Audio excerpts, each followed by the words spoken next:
patients, to know how to isolate patients to avoid contamination, infections of other people. And we have the personal protective equipment distributed throughout our hospitals.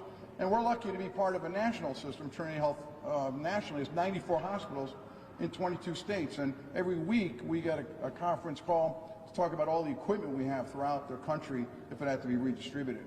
The state has daily and weekly calls with the providers throughout the state. It's not just hospitals, community health centers, private physicians, all being informed on a regular basis. The state lab has recently been able to do the testing, and that's a big advancement for us. Testing is critical to managing this disease.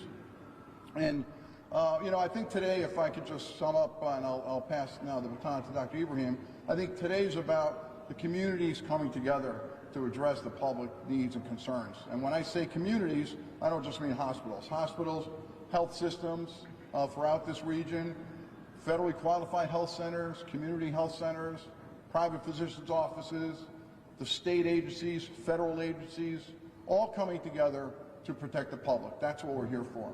St. Francis has been in this community for 122 years. We've never abandoned this community, and we're certainly not going to start today. So with that, I will pass it on to Dr. Danielle Ibrahim, our Chief Quality Officer for Trinity Health of New England. Danielle.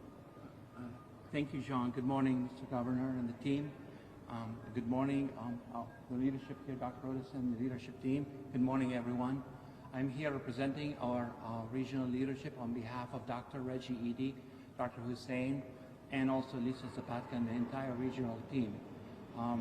I want to say that at a time when COVID-19 is spreading globally and also here in the United States, our communities, our patients are looking at our clinicians, our providers are looking at our hospital system, are looking at our state officials to really lead them and give them reassurance. And I want to say we're ready. At Trinity Health of New England, we have the advantage of being part of a regional health system, 5 hospital system here in the New England area, 4 hospital system in Connecticut, and 1 across the border in Massachusetts. But more importantly, we are also part of a national health system, Trinity Health. We have a great advantage of unifying our preparedness, our approach. We are following the CDC recommendations, being prepared. What that means, we're focusing on 4 areas. 1, we're ensuring that our clinicians have the protocol, processes, and the resources they need to be able to timely identify patients with risk for COVID-19, isolate them properly. Our staff are properly trained and rehearsed, and they're professional in their ability to approach and care for those patients who are really here in our hospital. The second focus is on being really good stewards of our resources. These include our personal protective equipment, our pharmaceuticals, and medical equipments that we need. The third focus is we're looking at our HR processes, in entertaining scenarios like sickness among our colleagues, working from home, and perhaps social distancing. And then the last focus is really as important. We have a unified messaging communication continuously that's community and patient-facing, and also with our colleague. Our goal in all of this, and I want to say this and share this really clearly with you. At the time when there's a lot of uncertainty and fear in the community from something that is unknown and uncertain, we have a great way here in the hospital of using science to discern through the facts and instill calm at the time when perhaps there are a lot of exaggeration or not real reflection of what's going on. We have the ability to change the course of COVID-19 in our state. That is really good news, and that's true. So if we do everything right and collectively, like John said, pull together as a community, partnering with the state and our health officials, we will be able to fight back. We will be able to derail that virus. And lastly, I just want to mention 2 things. On the innovation side, we're also exploring two areas. One, it is critical for us to be able to do COVID-19 virus testing timely. So right now we believe our capacity in the state is probably limited. We are exploring ways with the state and DPH to expand that. That's going to be a game changer. The second one is also we're looking at ways, how can we in a safe way, keep our patients home where they need not really come and show up in the ED to add extra burden to our hospitals or the doctor's offices. One of the way we're exploring is the concept of triage centers. And so I'm going to stop here and then pass it on to the governor. Thank you. Thank you, Dr. Ibrahim and Dr. Rodas and everybody here from St. Francis and everybody up there from St. Francis. Thank you for what you do. Thank you what you do for the patients. Thank you what you're doing for public health. But this is a time where some people are on edge. And one of the things we're trying to remind people every day is hope for the best and prepare for the worst. You know, earlier this week, we had Jerome Adams, the Surgeon General for the federal government, come and spend a couple of days with us, making sure that we got all the support we needed at the state level, and now working in close coordination with our hospitals and local health clinics to make sure that we're ready for what could be coming along, and making sure we talk with a unified message so people knew what to prepare for. One of the things we're able to do earlier this week is open up the state lab for testing. As Dr. Ibrahim said, it's so important we have faster, more reliable testing going forward as quickly as we can. We have done dozens of tests to date, and more are coming in. So far, no sign of infection yet at this state, but let's face it, we're surrounded by states that do have isolated examples of this, and we ought to be prepared for what we've got going forward. I think most important today, working with St. Francis, working with our other hospitals, working with Quest, working with LabCorp, private entities, is we're going to expand our testing capability so that we can really prioritize people that need to be tested. Folks coming from some of those tier 2 countries where the epidemic has spread most robustly. You know, really focused on those that might be most at risk, maybe going towards the nursing homes and retirement centers, just so we can be very careful in terms of what we can do in terms of prevention. And testing is really important. Look, as you know, COVID-19 is receding a little bit in China right now. That's a very good sign. They were able to contain the virus by having, you know, quarantining tens of millions of people. You know, we don't do that in this country. In fact, I'm sort of having a hard time here in the state government just getting everybody vaccinated. And, but more importantly, with testing, we'll be able to tell those folks who are most at risk. We'll be able to make sure that those folks who are most at risk to themselves and spreading the virus, that they can self-quarantine, self-monitor, make sure they stay out of broad circulation. That's how we'll be able to contain this going forward. And we couldn't do it without the most amazing hospital system in the country, right here in Connecticut. And, you know, as Dr. Rodas said, you know, if we can't get it right here in Connecticut, you know, who can? We're prepared. We've been preparing this for a while. We know what's happened before and other similar viruses. Probably it's going to look like a bad flu season, but hope for the best and prepare for the worst, and we're ready. Thank you, everybody.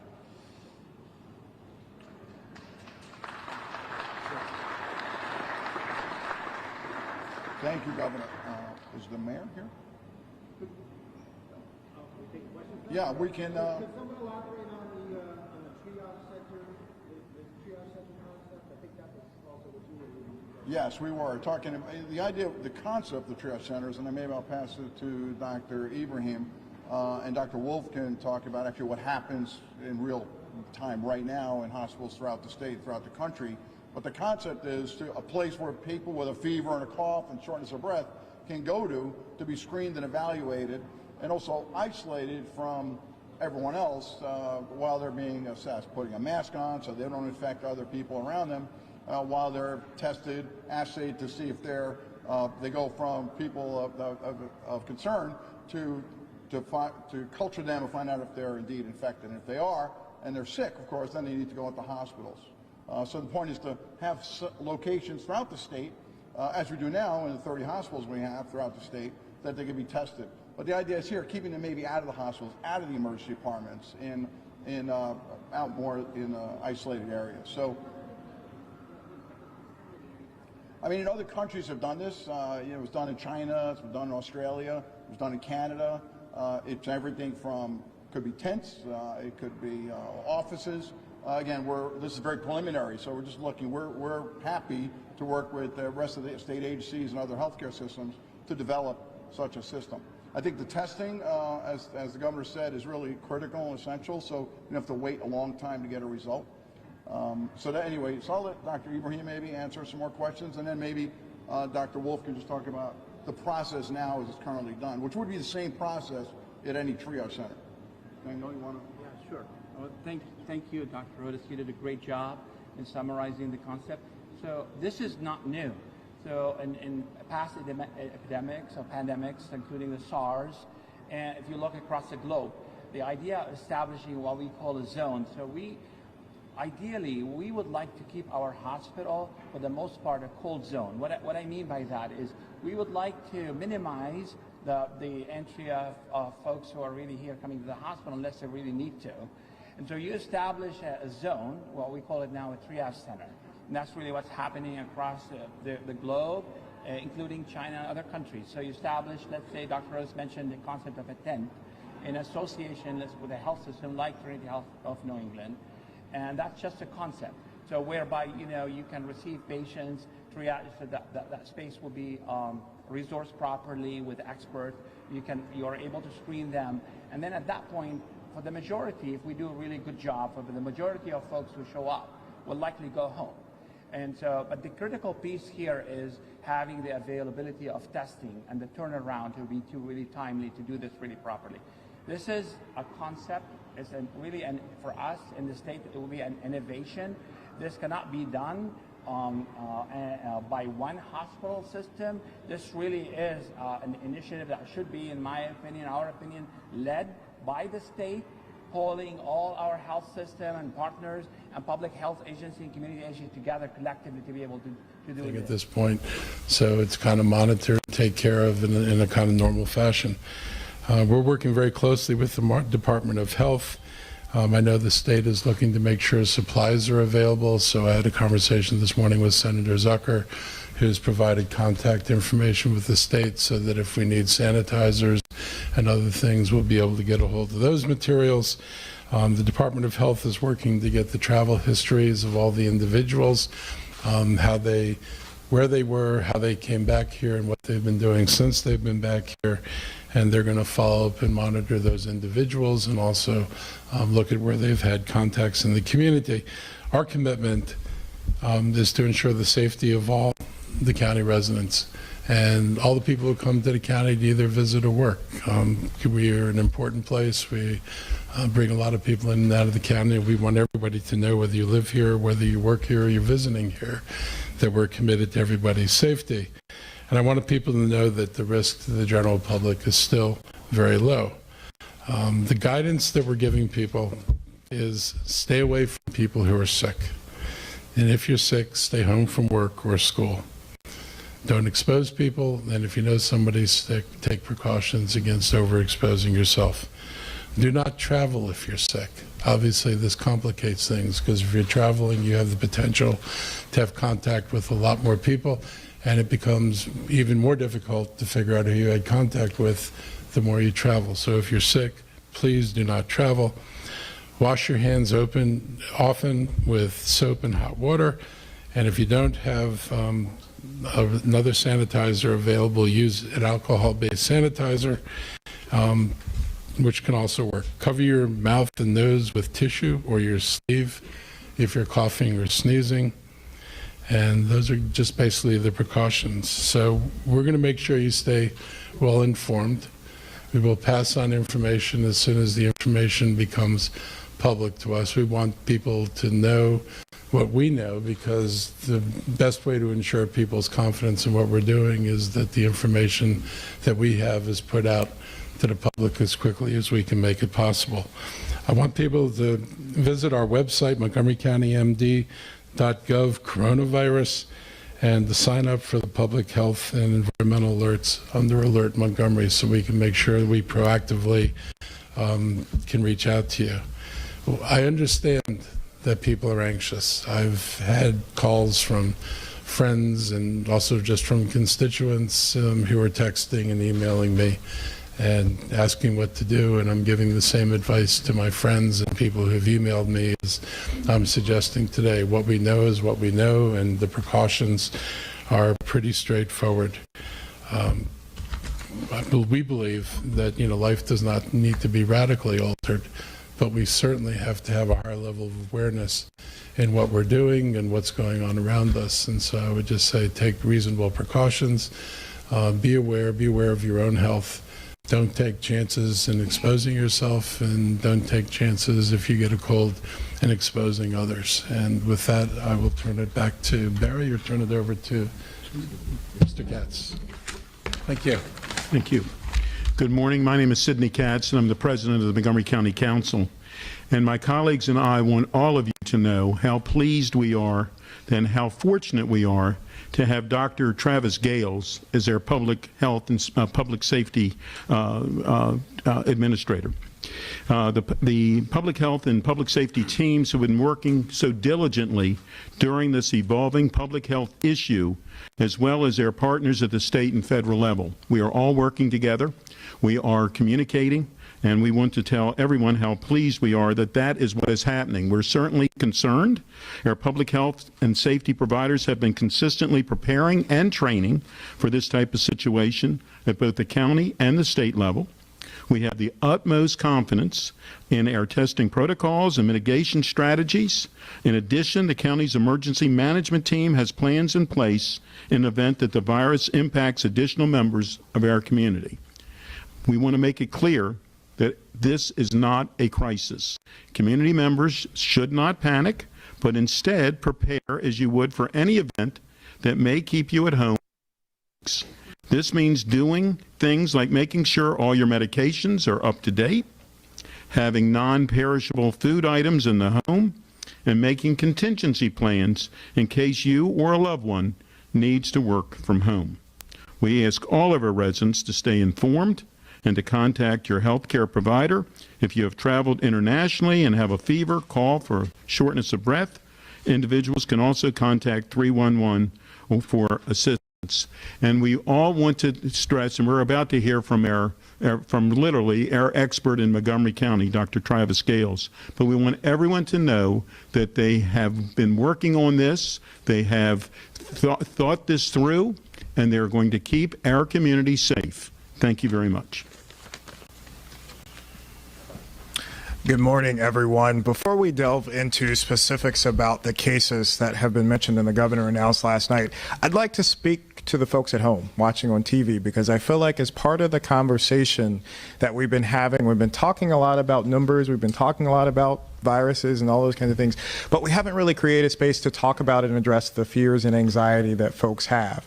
So I want to place this here and let folks at home know that we understand that, we take that in, we don't dismiss that, and we factor that into the decisions we make in terms of the next steps that we need to take. So we don't only just think about a clinical perspective or an epidemiologic perspective, we also think about the anxiety that it brings in terms of something that's new, that we've never seen before. We also recognize that there are a host of other fears and concerns as well related to how I access healthcare and who is a trusted source of information, particularly in this age where there are all sorts of information that can be gathered from social media, so on and so forth. So we want you to understand that we are working hard. The frontline staff who is executing a lot of the plans that we're discussing and talking about are dedicated, they're brilliant, they're experienced, and they're working hard to make sure that we deliver the information to you in a timely manner, making sure that it's accurate, it's comprehensive, and it addresses the concerns that you have. So as best as you can, to the 1.2 million residents of Montgomery County, I want you to feel that you can trust us and understand what we're providing you as transparent information to address your concerns, and trust the efforts of those who are on the front lines executing their jobs on a daily basis. Now, as has been mentioned, we train for this, we practice, we prepare for this, we have exercises, but there's never anything but the comes when you have the reality of it. And we recognize that adrenaline does also bring up a lot of questions and concerns. And I want to highlight the numerous resources that we have, including the county website, as well as the state website and the CDC website, that provide evidence-based factual information to guide and address a lot of the potential concerns that you have. I know this is going to be tricky because, again, we're going to throw out a lot of different terms. So before we delve into that, I want to explain a couple of those to make sure you get an understanding of the different terminology. Now, the governor's office declared a state of emergency. What does that mean? Does it mean panic, so on and so forth? And in actuality, we at our command center in the Public Health Emergency Preparedness Services team are moving to an active status. So what does that all mean? Does that mean, we're going to see an uptick in cases right away? So when we talk about declaration of emergency, those terms are most influential when helping activate staff.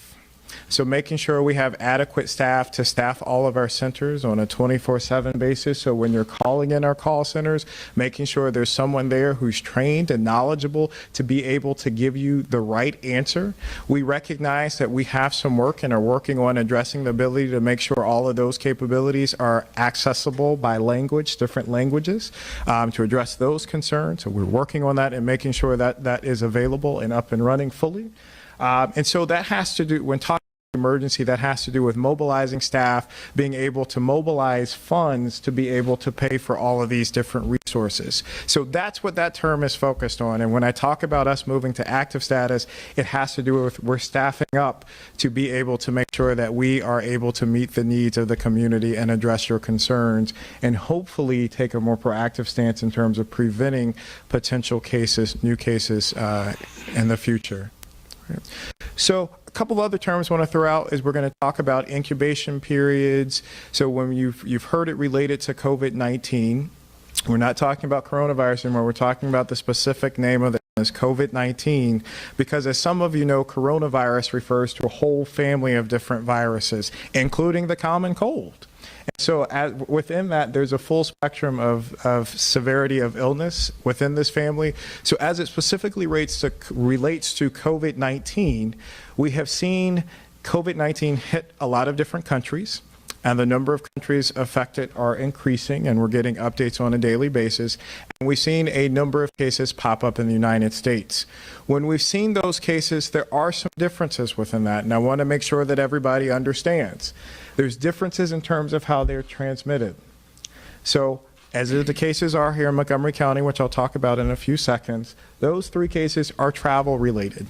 They're related to individuals who travel to an area where they were exposed to COVID-19 and came home infected with the virus. That's different from community transmitted, which we have seen in the most recent cases in Washington and Northern California. Community transmission means that an individual who had no travel history or didn't have any significant risk based upon being exposed to someone else with a significant travel history got sick and got the illness in some way, shape, or form. And that's probably our most concerning level of transmission, because we don't have an active source that we can point to that caused those cases. I want to be clear, as best as we know today, based upon the clinical data and the epidemiologic data that we have available, we don't have any cases of community transmission within our community. Everybody clear on that? As of today, as best as we know, we don't have any evidence of community transmitted cases of COVID-19. Now, we do have 3 new cases that are tied to travel-related exposures. The governor's press conference last night, Deputy Secretary Phillips laid out a lot of those criteria and those individual cases. I want you to know that the state has been working on doing contact tracing, and by contact tracing, I mean literally going through and checking contacts. So if I was exposed on a certain date, tracking all of the different places that I've been, all of the different venues I have accessed, and trying to get a sense of any individuals who I've come into contact with during that time period before I may have quarantined myself or isolated myself. And so the state has been actively working on that since they heard about these cases, and we have joined in that effort, helping assist them in terms of helping complete that investigation. There is no set timeline with which that will be completed, other than to say it is being done expeditiously.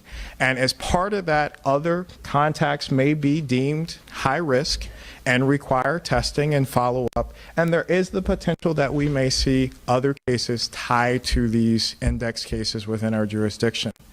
But what I want to also emphasize that Deputy Secretary Phillips mentioned is that all of these cases are doing well clinically. They're all doing well clinically.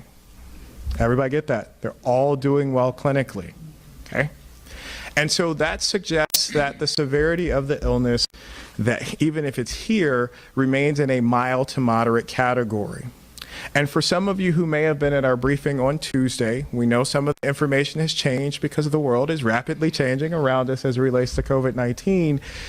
We talked about how there's some populations who are predisposed to having more adverse outcomes than others.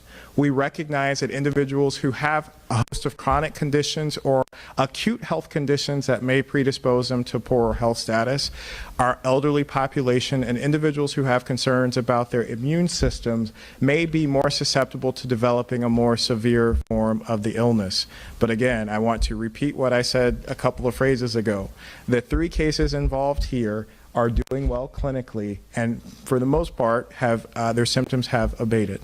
They are all under isolation. They are not being exposed to the community right now. And again, emphasizing the state, as well as in partnership with the local health department, are completing the necessary contact investigation to find out if there are others who are at risk of exposure. So those are the cases that were mentioned last night. We have been in close communication with the state and talking back and forth and gaining more information. At this time, based upon the total and some of the information we have available, including clinical data, epidemiologic data, as well as any other anecdotal data that's relevant to the situation, we are not recommending any large-scale closure of any of our government buildings, facilities, including schools. What we are recommending to folks, as has been pointed out by the county executive and Council President Katz, is to continue to do the precautions that we have listed before. Washing your hands thoroughly, washing surfaces. If you are symptomatic, staying home from school or staying home from work. One other thing that came up in a meeting this morning that I want to highlight, and I'm very thankful that was part of the discussion, is this notion of travel. So travel histories, travel itineraries are being updated on a daily basis. We see countries added to the list from the federal perspective in terms who's level 4, level 3, level 2, level 1. What that means is the government has determined that based upon the information they have, the number of cases and the level of disease in those particular areas, those places are being designated high risk, low risk, medium risk. And those advisories are what are used to advise you, should you be going to any of those destinations, such as in several weeks over the spring break period. So while there are very limited and few travel bans to certain places, be mindful of that. And it would be a good idea to look into those travel warnings for international places, but also be mindful on a domestic level as well. There is no current guidance, and we haven't put out any guidance from a jurisdiction perspective. We're thinking about that and looking into that in terms of saying you shouldn't go to this place or that place. But it would be mindful and important to start thinking through that as you make your travel plans. Think about that over the next several weeks. So stay tuned for those types of announcements. So no large global recommendations beyond that. Again, all of this is subject to change. And the last thing that I would ask for the public at home, in addition to trusting us and hopefully taking our sense of calm and hopefully addressing some of your anxious energy, is to be patient in some situations. Again, our task is to get information out as quickly as possible, but our task is also to make sure that information is accurate, it is comprehensive, it is thoughtful, it is disseminated in a way that is easily understandable, and that doesn't always happen right away. And so I hope, as best as I can convey, the information that we are putting out has gone through that process, has been vetted, and we have made sure it's accurate, it's factual, and it's potentially addressing the concerns that you have. So I think that's a summary of the cases and a summary of where we are in terms of investigating those cases, as well as larger options and actions that we'll take. Again, just to remind you that we are nimble and flexible as best as we can, and those recommendations are subject to change dependent upon the information that we gather from the investigations. Thank you.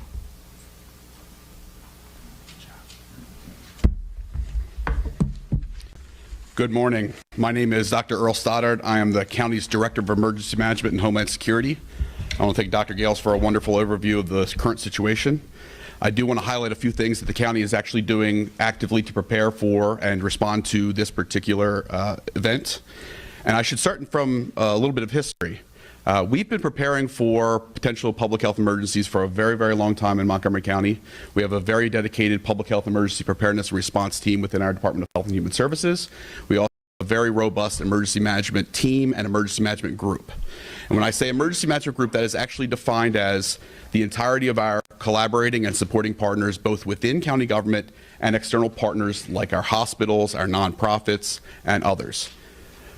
As it relates to this COVID-19 issue, we began coordinating with the health department and our colleagues in our emergency management group in January. We were early on in this, and we recognized that it could be a potential issue, so we started sending credible, factual information to our partners so that they understood.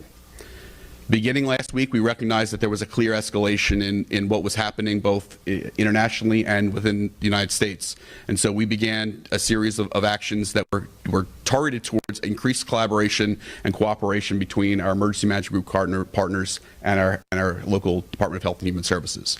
Starting last Friday, we began the series of weekly calls that included partners like our school system and others to make sure that everyone was ready for two sides of this response. First, we have our Health and Human Services response that's coordinated state, federally, and locally to focus on the public concerns and responding to potential cases like we've seen happen yesterday. The other side of it is we need to make sure that we have a continuity of our operations and continuity of our government to make sure that the essential services that we provide to our residents can stay in place as unfettered as possible. Our goal has largely been to focus on making sure that we can set up situations and keep our facilities safe, our employees safe, and make sure that we're ready to both support the health department's response, but also keep our businesses, our facilities open and operating in absolutely the same fashion that people should expect them to be. So that's been a large focus of what we've done in the last week. I want to highlight, we began coordinating both with the State Emergency Management Office as well as our colleagues in the National Capital Region several weeks ago. We've had ongoing series of calls. Even yesterday, we had a call with our emergency management colleagues from across the state to coordinate this before we knew that we had these cases coming down last night. And so that is a very robust system, and it's a system that has been built over years of trial and error, and we expect that it will operate successfully for this event. We believe that Montgomery County is ready for this new challenge. We aren't glad to be facing it by any stretch, and we know the concerns that are out there within our public, but we believe we have a robust system of partners who are very committed to providing services to our residents, and they will succeed in providing services even during these trying times. Thank you. Questions? We'll take some questions. Dr. Gales, if I could just throw three, because they're all related as regards to these incidents that are occurring now. Do you have testing capability as you begin to do the testing capability you need as you begin to do the investigation? How many contacts have you been in touch with so far, and how large a universe might these contacts be? And are there any other self-quarantines or other things related to these cases at this time?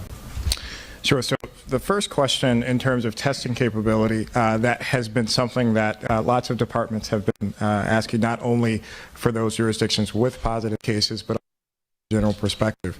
As you can recall, on Tuesday, the decision was made to allow for states and more local jurisdictions to be able to test.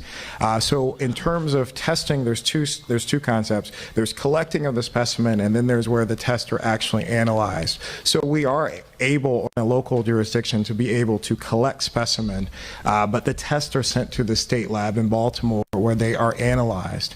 One of the advantages of having more local testing and not having to send them all to CDC, and let me just actually take a second to explain that. So an individual who is concerning for having coronavirus receives a test, the necessary sample is collected, specimen is collected, it is sent to the state lab.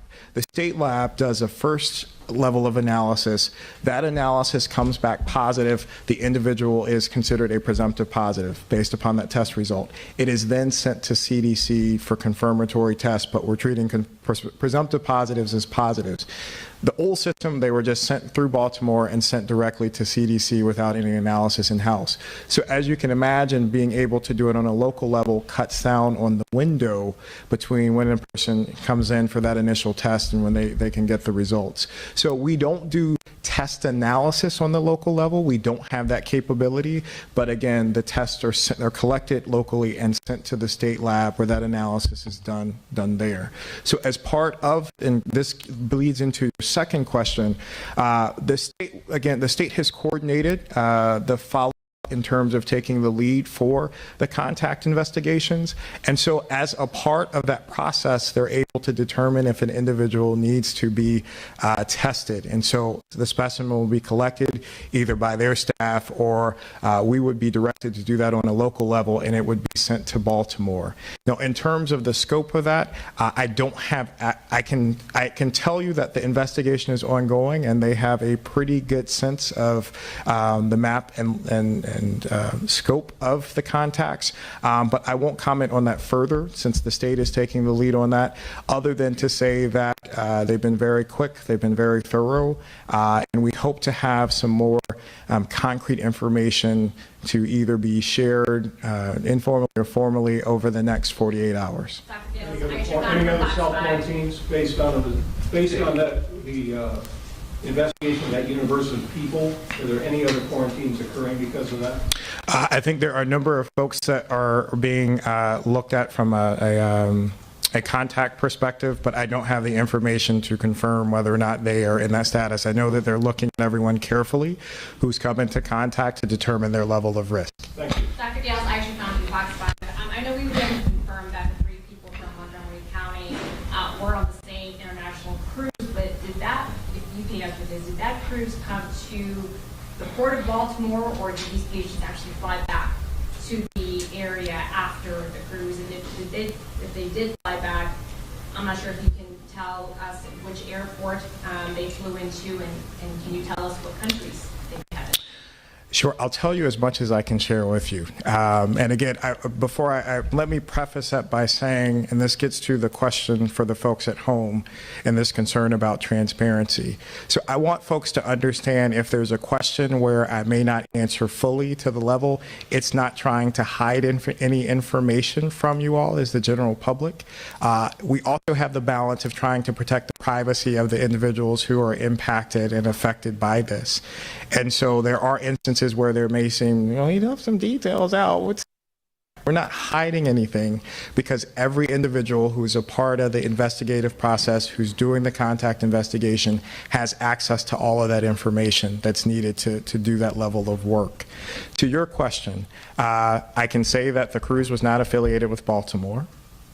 At this point, since there seems to be some things public, these individuals were not on a cruise associated with Baltimore. Any information on the whereabouts of the county, maybe up county, down, east? No, we're not sharing that information. Again, part of this is we have to protect the privacy of the individuals, but utilize as much of the information as possible, which we're doing to drive our response. And regardless of where they would be located geographically, the recommendations that we would recommend to folks, regardless of the area, would be the same. Dr. Gales, can you tell us what facility they went to and they did not, and tell us why you're not revealing that? Again, it's privacy issues, and so I won't reveal the facility. I can say that the staff that were involved in treating the 2 individuals who are a married couple did take necessary precautions per protocol to protect themselves and to protect others who may have been in the emergency room setting during that time period. why did the 3 folks actually first seek treatment? And was that because of symptoms or something else? And did they go to a hospital more than once? So the individuals, again, they were separate. So 2 individuals and 1 individual, and they were not traveling together. I think this is consistent with what Secretary Phillips mentioned last night. They sought medical care at different points. They did experience symptoms upon returning and sought necessary medical treatment at that time. I think one of the questions, and I will maybe anticipate a question coming from someone, this may address that concern, is the question is, well, if they came back, let's say in February, why were they not tested then? Well, if you can recall, as I mentioned earlier, the testing guidelines did not change until this week. And so even within the testing guidelines that were put out by CDC, they talked about symptoms in addition to a travel history. And there were certain places associated with those travel histories. At that time they returned, the travel history was relevant to China. And if you didn't fit that criteria, you weren't getting tested per the guidelines. We know that has evolved over the last week, and several other countries have been added. Iran, South Korea, Italy, and China remains on the list. And that speaks to a question that we have to be very candid about in terms of really getting an assessment in terms of who really is considered at risk, because you may have traveled to a country and come into contact with someone from one of those other countries, or you may have traveled to a country that isn't necessarily on the list right now. So we have to be more mindful of that and more thoughtful in terms of doing a deeper dive in terms of the histories when we're talking to patients and asking additional questions to be able to assess whether or not someone is truly at risk. Doctor, just a quick follow-up. So from the time that they returned home to the time they were quarantined, did the 3 individuals go about regular activity? And could you give a sense of what their schedules were like? Where do they go to supermarkets? Do they go to church? So I'm not privy to all the specificity of that. I can comment to say that there was some level of normal activity. In one instance, I think there was a recognition that they were all not feeling well, so activities were limited in terms of not going to work and things like that. So again, Either the couple, was this the couple or the individual? In both cases, And again, I have some information related to what they found so far in the contact investigation. And what I can say is so far is that we're looking into specific instances where they may have had contact with others. But as best as I can surmise from that summary, there was very limited interaction with school-age children in terms of that as a potential concern, obviously for kids in the school system. And were they going to officer intervention? No. How long will they be in isolation and when will they be cleared? So it will depend on their individual clinical situations. I'd be hesitant to comment further without knowing their specific clinical data. But what I can say, again, definitively, and the Secretary emphasized this last night, is that they have all responded well clinically. And this is important given we have talked about how if you are older, you may be at risk. And so in both instances of the couple and the other individual, they have convalesced well and are, for the most part, I won't say entirely, but for the most part, asymptomatic and doing well clinically. Doctor, as a local and state official, do you have any thoughts for the CDC, for instance, about expanding the testing protocols at this time? Do you think that they might already expand those as a local official who has to deal with this on the ground? Well, I think those of us in public health recognize the value of utilizing testing to get a full sense of the entire scope of a particular condition. As we're finding out and has been discussed by others here today and has been talked about on the news, is we don't necessarily have a fully accurate picture of what the true incidence is, considering the testing was limited from a travel perspective. So those of us on a local level do applaud being able to, one, have increased capabilities and access to tests and getting results in a timelier fashion, as well as welcome the opportunity to expand and explore how we can tinker with the algorithm to make sure that we're not missing any other cases that could potentially not be tied to those specific travel histories. When you talk about collecting, are you saying like just a regular strep throat kind of thing, or is this a major specimen collecting? So it involves potentially expressing sputum and nasopharyngeal swabs.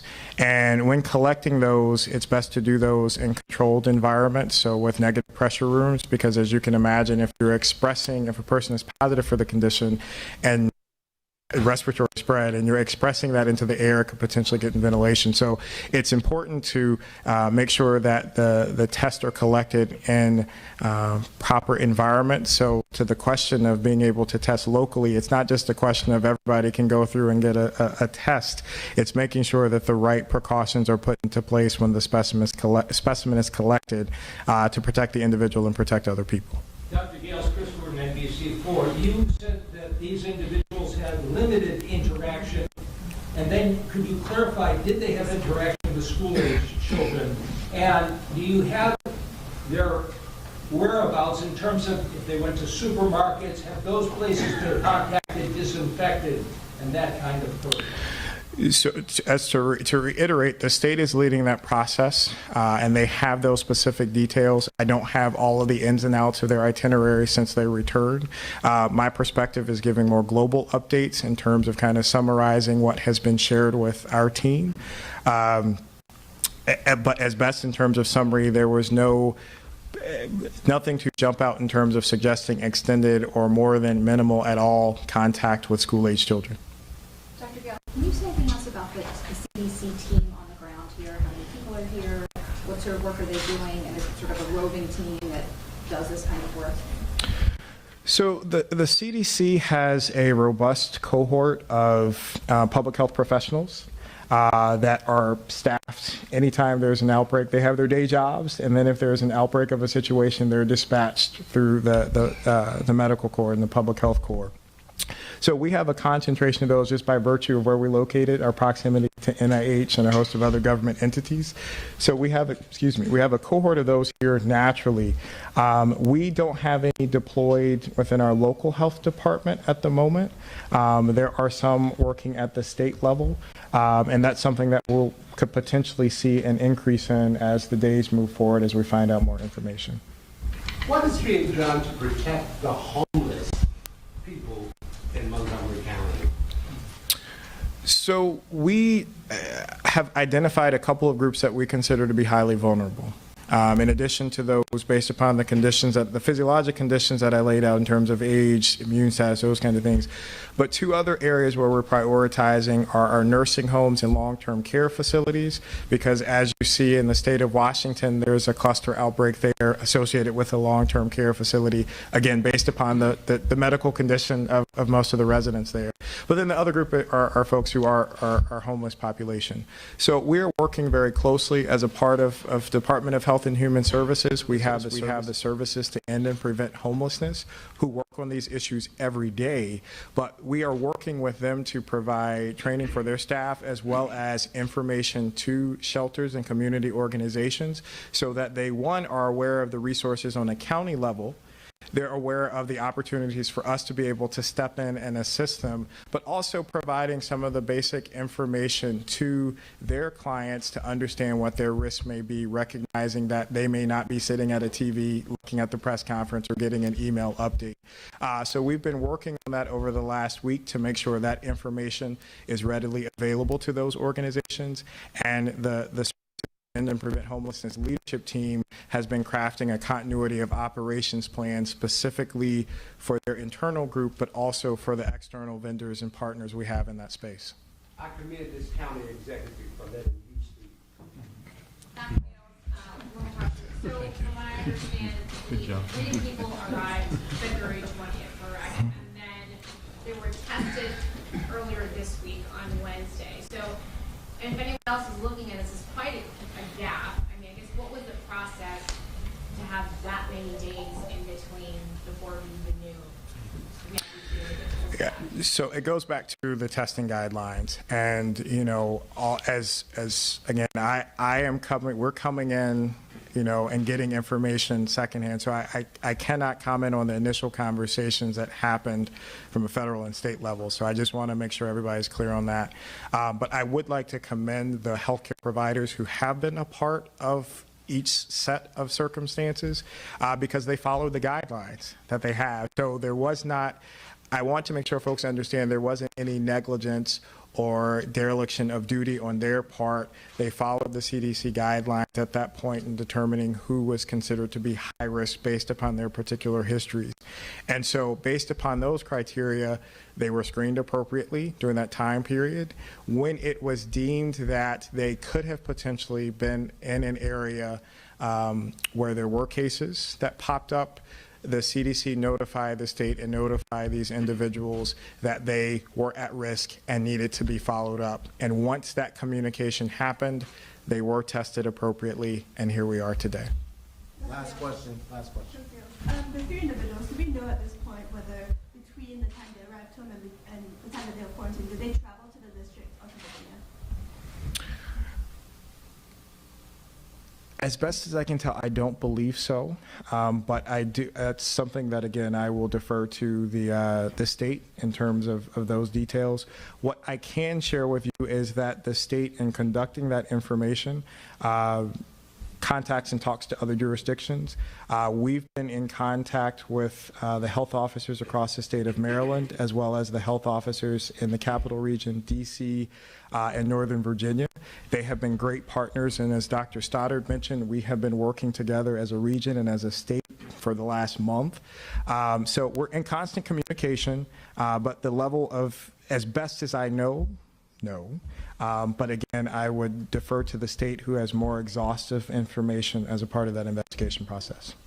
All right. Thank you, everybody. And I just want to reiterate again, please go to the county website for those folks at home for additional information. I want to thank the media for being out. Our folks will be available for you to talk to. I want to say one last thing. The council, the county executive's office, and all the agencies within the county are working diligently together to make sure that we provide enough information and that we keep everyone safe here in Montgomery County. Thank you very much. We'll keep you apprised of when that will be as we get information.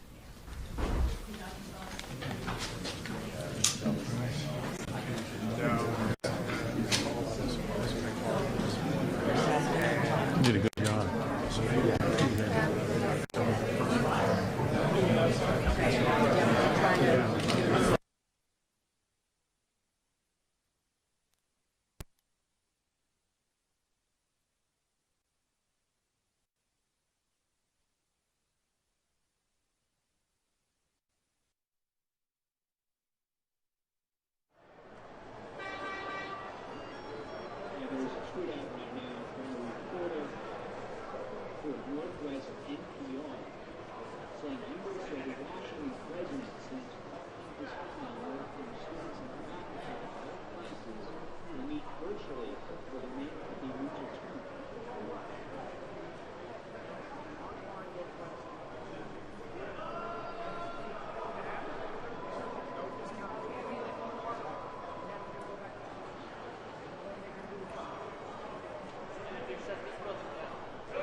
Folks, we're going to be starting a few minutes late, so just hang in there.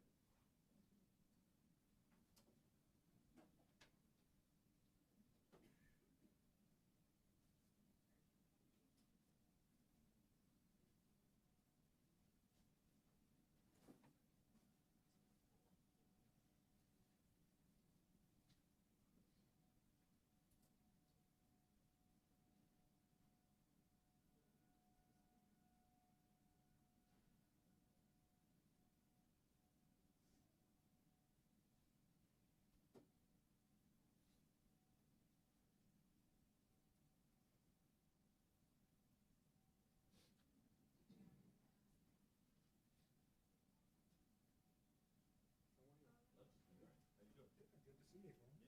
Yeah. It'd be better if you could stand on this side and just become the angle of the camera. And then I can bring you the position. Is that your coat? Yeah, that's my coat. Bring that over here for you. So you have a place to sit down. And we should be starting shortly. Does anybody need another sound check? Is everybody okay? Yes. She does. Audio check, testing 1, 2, 3. Audio check 1, 2, 3. Testing audio 1, 2, 3. Did you get it, ma'am? Okay.